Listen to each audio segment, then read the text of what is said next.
House of David episode 4 houses some of my favorite parts, and I think to understand it fully, we have to grasp what this actually is, what's actually happening here, particularly what's happening within the royal sphere of Saul and Eshbaal and Jonathan, and what is happening within this family. It's pretty crazy, right? It's like a crazy reality TV show.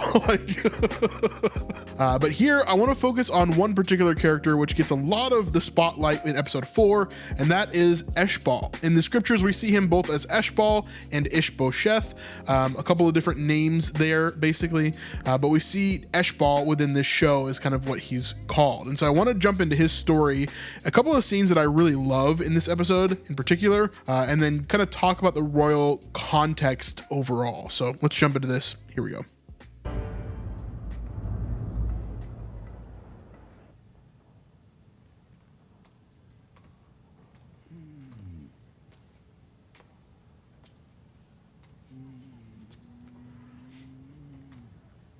I asked to be by myself. Hours ago. It's me, Father. Allow me to stay. No king should be alone. To be a king is to be alone. So at this point in the story so far, Saul is having a really tough time. There is a spirit of some sort that is tormenting him that has been sent from God. We know that from the scriptures, but in the show, he doesn't really know what's happening. He probably feels like he's dying. He knows that his anointing has been taken away, but there's definitely something that's been attacking him mentally. And so he's dealing with that. And there's a lot of things that happen around that as well. But here, Eshbaal, for the first time basically in the series so far, is trying to comfort his father. Before, he's kind of been kind of aloof and kind of not really caring about what is happening, apathetic a little bit. He's just been doing his own thing. He's been drinking a lot of wine. He's been hitting on a lot of women. There's a lot of things that are happening here, but this is really the first time where he's approached his father, and we really see the truth of who Eshbaal is. This is one of my favorite scenes because of that. Not only are we seeing Eshbaal be Eshbaal and true to himself, but he's also coming to his father with a vulnerability that says, Dad, I want you to be proud of me. And I think that's really hard for him to come to this moment. Well, how can I ease your burdens? Stop angering your mother. Oh, you ask too much.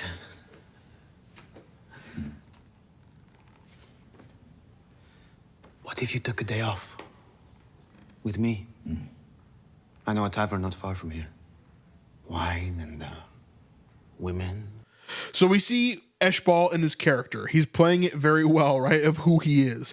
Eshbaal here is insinuating that him and his father could take a day off. They could go drinking. They go hang out with some girls. It would be all good, right?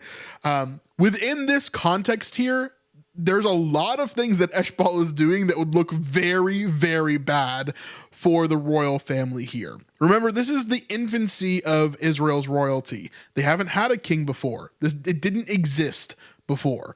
And so having this moment here, it's actually really interesting that we would have Eshbaal be treating people in this way, that he'd be acting so much like a royal. Now, for most of his life, they've probably been in royalty, right? Probably, if not all of his life, the majority of his life, they have been royalty to Israel. However, here, we're really looking at who Eshbaal is overall. He's focused on wine, he's focused on women, he's focused on himself and how he can make himself feel as good as possible at all times. This, of course, is pretty normal for someone his age, who I'm assuming in this show is probably in his late teens or early 20s. He's just wanting to have fun, and of course, his family has the power to do so. He can pretty much convince any woman that any woman that he wants. He can pretty much get any drink that he wants. He can pretty much get anything that his wealth would be able to get him. And so here we're seeing him talk to his father because he thinks, okay, these things are the most important things in my life. Maybe they'll make you feel better too, right? And so we see that happening here. And of course, this is going to escalate as we go through.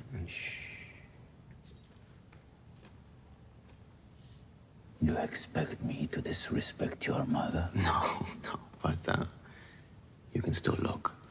Now, this is something from Jewish culture as well. In fact, I've seen Jewish people argue that, for example, pornography is not bad or it's not sinful, because the only thing that would be sinful is if you were to touch another woman, not just look at another woman. This, of course, in Christianity is definitely not the case, right? Jesus says, even if you look lustfully at a woman, it's as if you've committed adultery with her. And so Jesus obviously takes it to the very extreme. He's kind of showing you the truth of the law rather than what people have interpreted the law as in Jewish culture. And here Eshbaal is kind of using that point as well. He's like, you don't need to touch them. You can just look, and that's perfectly fine. Again, showing you where Eshbaal's mind is overall. Eshbaal.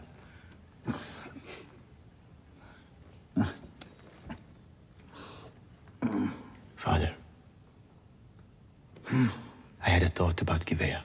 Now here is where Eshbaal gets a little bit more serious. He's no longer really joking about them going out to a tavern or meeting up with women, but he's going to talk about something that he really actually cares about, which we really haven't seen Eshbaal do too much in this series so far.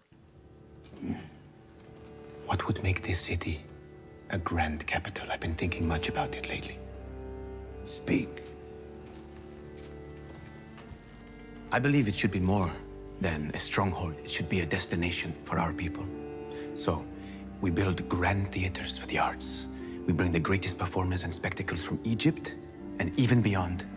Okay, so his grand idea here is that they build a theater. They build a huge place for the arts to make it a spectacle, to make it a tourist attraction for people to come from everywhere in order to see what the Israelites are capable of, what they can put on here, how they can entertain.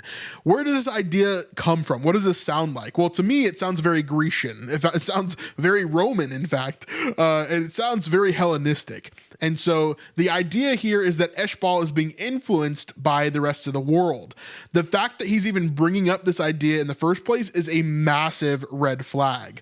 This is not something that normally would happen in the Jewish culture. This is not something that normally would be a part of what God had designed for them. There's not a part in scripture where it's like, okay, and while you're going through the wilderness and you're picking up your manna and your quail, go ahead and perform for the troop, behind the curtain, and make sure that we have the hand puppets and make sure that you're really great at entertaining, right?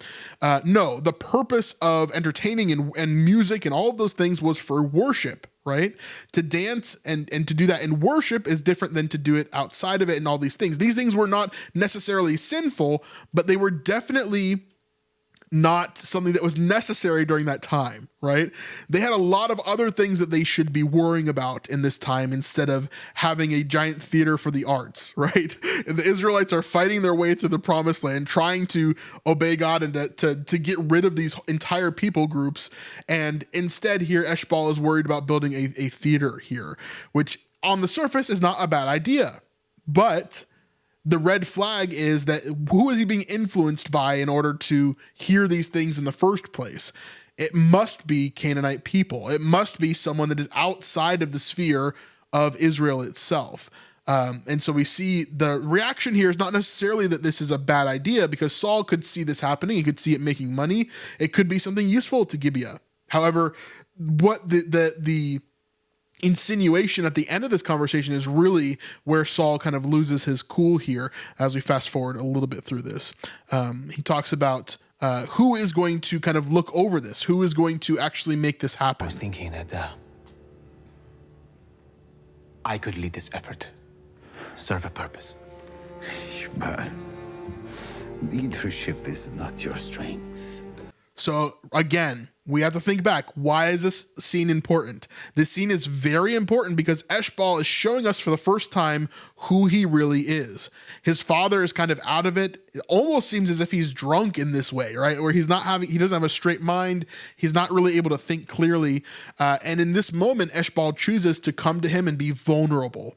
But what happens in that vulnerability is that his father basically rejects him and says that no, this idea is you could not lead this. You could not do this. Leadership is not your strength, right? You have other strengths. You could entertain. You could do all these other things, but leadership, Leadership is not your strength.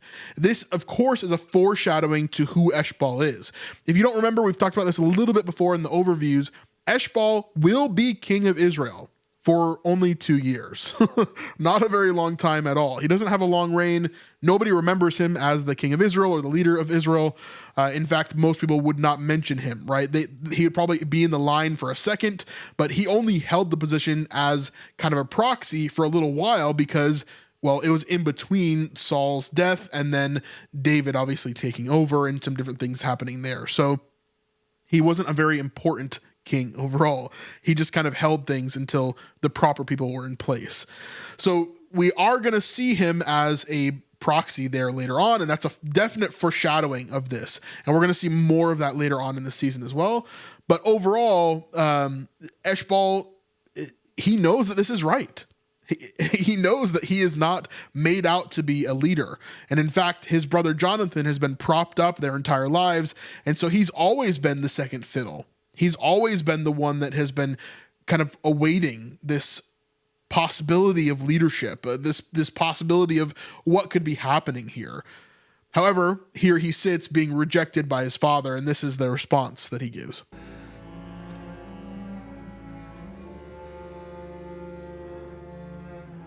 And had I been born 10 months earlier, perhaps I would have this strength. So again, he's 10 months younger than Jonathan in this show. So he's saying, if I had been born before Jonathan, then I would have this strength. Like being firstborn would give me this strength. Son, it is not about when you were born, it is who you are. So again, here, it's another rejection. Like, no, you're just not very good. You just don't have the ability. Then who am I to you?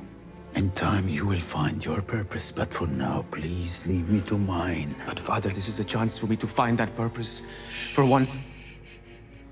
So they obviously do not agree on this section here. Eshbaal begins to fight back. In this vulnerability, he is hurt badly, right?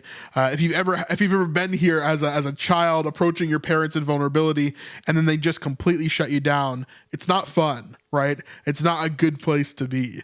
And so we see Eshbaal as he's in this place here. Now, next we see as this man bursts into the throne room here, and this is the leader of the tribe of Dan. Now, again, none of this is scriptural. We don't really get a lot about Eshbaal at all until he becomes king for those 2 years. However, the tribe of Dan is very, very upset here because apparently Eshbaal defiled his daughter. And this, of course, speaks to who Eshbaal is. He is kind of a floozy who sleeps around a bit, drinks a little bit too much, and is very selfish because he has nothing else to do. He doesn't have to work because he's part of the royal family. He doesn't have to really do anything. He doesn't have to go to war because he's chosen not to, while his older brother Jonathan is at war and leading people and learning all these skills. He has pretty much only learned how to seduce women and to drink and to be a homebody. And so we're seeing him as the leader of the tribe of Dan now comes and says that he has defiled his daughter and that they're basically not going to be aligned with the entire nation of Israel anymore. They are going to not be loyal to Saul. Now, why is this such a big deal? Why is this realistic? Well, it's definitely realistic because this is exactly what would have happened. In fact, we have precedent for it in some other parts of scripture. It's actually not precedent. I guess it happens afterwards. So I don't know what you would call that. Precedent? I don't know what you call that, but we see actually with Absalom. If we jump over to 2 Samuel, we get this whole story right here with Amnon and Tamar. Real quick before we get to that, I wanted to let you guys know that we just released a brand new merch drop over on our store. You can check that out in the link in the description down below or go to snipelifeshop.com. We're calling this our Biblical Moments Collection. We have Mary Magdalene at the tomb, communion, water to wine, and of course, the multiplication. These are some awesome designs that I hope you guys love, and go ahead and check them out at the store. You can get them at any time. Now, there's 3 main characters in this: Amnon, Tamar, and then Absalom. These are all children of David, okay? And so we have Absalom and Amnon, who are the sons of David, and then we have Tamar, who is a sister of the 2 of them, okay? Basically, Amnon falls in love with his sister, and then he ends up sleeping with her forcibly. Okay. I can't say the other word on YouTube, otherwise I get demonetized. So he ends up sleeping with her forcibly. He falls in love with her because she's a virgin. And then he forces himself onto her and tricks her into lying with him. Okay. This is a very horrible story. It's not very fun. And it's not very nice, right? To the point that at the very end of this, Absalom hates his brother. And so he finds out what happens. He actually lets his sister live with him and be kind of a, what do they call it here? Yes, a desolate woman. So he allows her to stay with him, and she becomes a desolate woman in her brother's house. And so she's there. She's been defiled. In fact, she cannot be with anybody else because she's been defiled. Nobody else will want to be with her once they find out what has happened. So her brother Amnon has now ruined her life, and it's not a good thing for her. And so Absalom is very upset about this. In fact, he hates his brother now. So much so that in the next section, he actually has him murdered. Now, he doesn't do it himself. He actually orders it by some men that go on a mission together. And so he says this, then Absalom commanded his servants, mark when Amnon's heart is merry with wine. And when I say to you, strike Amnon, then kill him. Do not fear. Have I not commanded you? Be courageous and valiant. So he's saying, don't worry. You can blame me, essentially. I'm the one that's giving you the order to do this. So do it when I tell you. So the servants of Absalom did to Amnon as Absalom had commanded. Then all the king's sons arose, and each mounted his mule and fled. And so there's a whole story here where we hear, the rest of that kind of happening here. But we see an example of this happening as well, where there's been someone who has been defiled, and because of that, the other person is punished for it. And even in this case, we see Absalom actually is kind of banished as well. Not banished, but he runs away as well after David finds out. He actually flees for about 3 years or more away to Geshur. And so Absalom flees as well. And we know Absalom has a troubled life as well later on, kind of going against his father and all that kind of stuff as well. Sin begets sin, which begets sin, right? And we see that pattern over and over and over again in the life of the people of Israel. And so we see another version of that we see here with Eshbaal. We see him defiling someone, and because of that, he is going to be punished. Now, there's a long wave of stuff that happens within this episode. Some of my favorite moments here are where the family is really distraught. We see this section here, and here's one of the most harsh lines from this episode overall. We see that the table is distraught. Everybody is upset with Eshbaal for what he's done because he has most likely defiled this girl, and now they're having to deal with this political issue. And so we're seeing this play out here.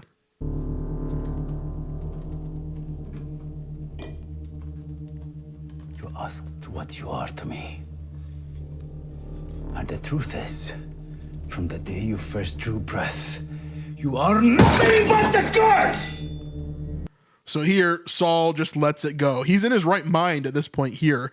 He said earlier when we were having that conversation, you asked me who you are to me. And the truth is, since the first day that you drew breath, you are nothing but a curse.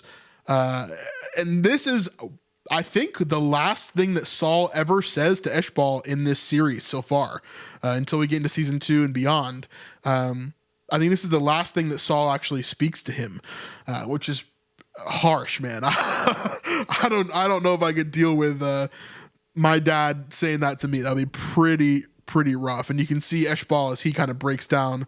Saul leaves the table, and we see everybody else kind of leave, and he's left alone with his mom here as they kind of talk through it. Now, as they go through this section, we've talked about this in the overview a little bit. They talk about how when Eshbaal was a child, she had to clean a wound of his, and it hurt really, really bad. And she's going to have to do the same thing here. Just like Absalom, when he is kind of banished, he leaves and goes to Gershom. We see that the same thing happens here, as we see Eshbaal is banished by his own mother. to the land of Endor, actually. And speaking of which, we have Avner here, which Avner, his mother, is the witch of Endor throughout Jewish tradition and within the show. And so we're going to see more of Endor for sure. And I think that Eshbaal is not really connected to that. I don't think. He kind of gets, there's some other stuff that happens to him at the end of this episode. But yeah, overall, it's really interesting. The royal side of things here, we see as Eshbaal is banished. He says goodbye to his sister here. And I thought this acting here was really well done. I think the two of them, Merab and Eshbaal, did an amazing job of playing siblings. I think that was one of the best parts of this show. Was the two of them playing the siblings that they are, and the crying and everything that happened in these moments here. It feels so good because it's not like a sad. It's almost like yes, we're very sad. Yes, this is a very emotional moment, but also we're still siblings and we're playing off of each other and still making jokes and things like that. Like this line here, "I hope you die in a ditch," is coming from Rob. And she's obviously being playful because she's hurt that he has to leave, that he's being banished here. And then, of course, at the very end of the episode, we see that his chariot that is bringing him outside of to Endor, actually, is kind of attacked, and he is taken by some sort of thug. We don't know who this person is. And so we don't get a lot of clues even later on in the series about what is happening here or who takes him. But we do see that the cart is on fire and then he is taken with this guy at the very end. So we see that happen there. But that's Eshbaal's story there. Eshbaal overall, I think, is such a good character to show us the understanding of what royalty looks like and the consequences of what Eshbaal could get into. The fact that Eshbaal is dealing with him sleeping around and things like that, the consequences are not just for Eshbaal, because the consequences could be for the entire royal family here. You have to understand that if Eshbaal was actually doing this in real life, the consequences are not just that Eshbaal gets banished. The consequences actually are that, Saul's family is jacked up and they have a lot of things wrong with them. Maybe he's not the chosen one of God. We're not going to follow him anymore. That's the real consequence. So the tribe of Dan leader, as he comes in, he yells, "Hey, we're not going to follow you anymore because Eshbaal slept with my daughter." That is actually very reminiscent of what we would expect to see, because the leader is not saying, "I am offended by what your son has done." What he's saying is that you either marry my daughter and make this right, or I see that you are not someone who is from God. So I should no longer follow you as the leader of the tribe of Israel. I'm just going to go with my own tribe and find my own way, is what he's saying there. And so, man, there's some hardships here that are interesting when it comes to Eshbaal and how he impacted the family of Saul in general. So I think it's true that Saul would be as irritated as he was in that scene. Saying Eshbaal is since the day that he first took breath, he was a curse to him. It's intense.